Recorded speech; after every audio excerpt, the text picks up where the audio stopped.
नमस्कार। मैं रीता उपाध्याय आज अपने बचपन की कहानी सुना रही हूँ। बिल्कुल सत्य कथा है।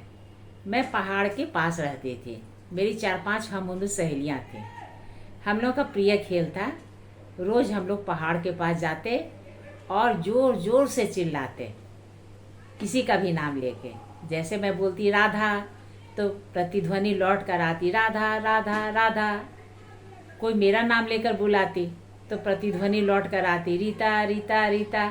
ये हम लोग का प्रिय खेल था। हम लोग रोज़ खेल खेला करते थे और खेल का यह क्रम बहुत देर तक चलता था।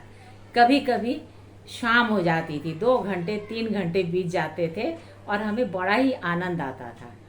कभी कभी कोई पड़ोसी हमें वहाँ से डांट कर भगा देता था कि सन्नाटे जगह में तुम लोग ऐसा मत करो, रेलवे लाइन है, गाड़ियाँ भी आती जाती हैं। लेकिन हम लोग इस बात को ख़राब नहीं समझते थे। हम लोग सोचते थे चलो डांट पड़ गई। हम लोग चुपके से आते थे और अपने अपने घरों में दुबक जाते थे, फिर छत पर खेला करते थे। इसी तरह हमारे कर्म होते हैं। जो हम कर्म करते हैं वैसा ही हमें प्रतिफल मिलता है।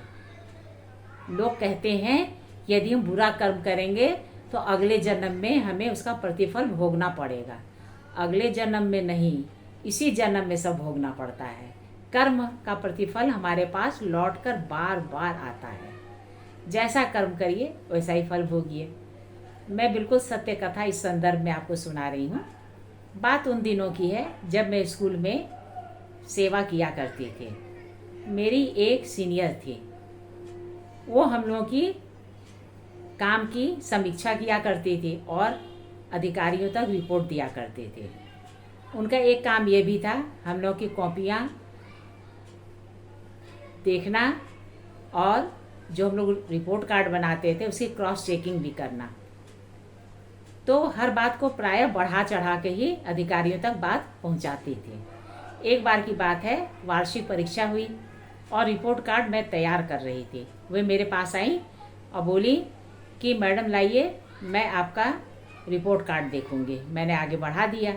उन्होंने क्रॉस चेकिंग करना शुरू कर दिया, लेकिन उनके पास कैलकुलेटर नहीं था।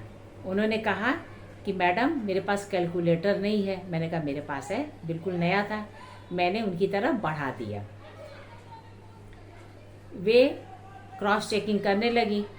बहुत देर हो रही थी। मेरे घर में मेरे बच्चे भी थे तो मुझे जल्दी लौटना था। वे प्रतीक्षा करते रहते थे। तो मैंने उनसे कहा कि मैडम मुझे देर हो रही है, आप कल मुझे कैलकुलेटर लौटा दीजिएगा। तो उन्होंने कहा ठीक है। 4-5 दिन तक उन्होंने नहीं लौटाया।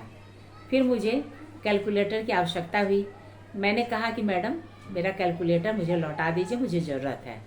तो उन्होंने अपने पर्स से एक घिसा और बेकार सा कैलकुलेटर निकाल के दिया, जबकि मेरा कैलकुलेटर एकदम नया था। मैंने कहा कि मैडम ये कैलकुलेटर मेरा नहीं है, आप किसी और का दे रही हैं। तो उन्होंने कहा कि नहीं नहीं, ये आप ही का है। मैंने कैलकुलेटर ऑन किया कि चलो पुराना ही सही, काम तो करेगा।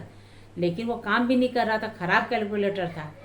और मुझे विश्वास दिलाने के लिए उन्होंने अपने बच्चों की कसम खाना शुरू कर दिया। जब कसम खाना शुरू कर दिया तो मुझे बहुत तेज़ गुस्सा लगा।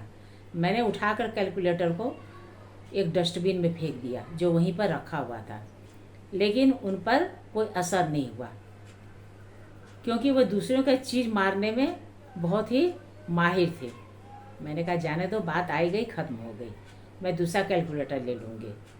थोड़े दिन के बाद वे बताने लगी कि मैडम मैंने तेल लिया 1.5 kg। उस समय तेल की कीमत थी 50 रुपया लीटर। और जब उन्होंने तेल लिया तो उस समय उसकी कीमत थी 150 रुपया। उन्होंने तेल लिया और जैसे ही लेकर चलने को उद्यत हुई, उनके हाथ से जैसे किसी ने पकड़ के फेंक दिया। पूरा केन गिर गया उनका। बोली क्या कि मेरा 300 रुपया जैसे पानी में मिल गया, मिट्टी में सन गया। तो मैंने मन में सोचा कि यही कर्म है। मेरा 50 रुपये मारा था और इनका 300 रुपया गया। तो देखिए यही कर्म होता है। कर्म हमारे पास लौट कर बार बार आता है। इसीलिए अपने कर्म पर हमेशा ध्यान देना चाहिए और किसी को धोखा देने से पहले 100 बार सोचना चाहिए कि अगर हम किसी का बुरा करेंगे तो हमारे साथ भी बुरा होगा।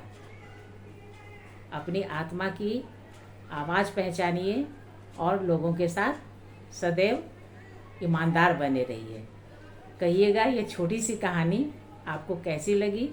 अगर अच्छी लगी तो कृपया इसे लाइक और सब्सक्राइब कीजिएगा। नमस्कार।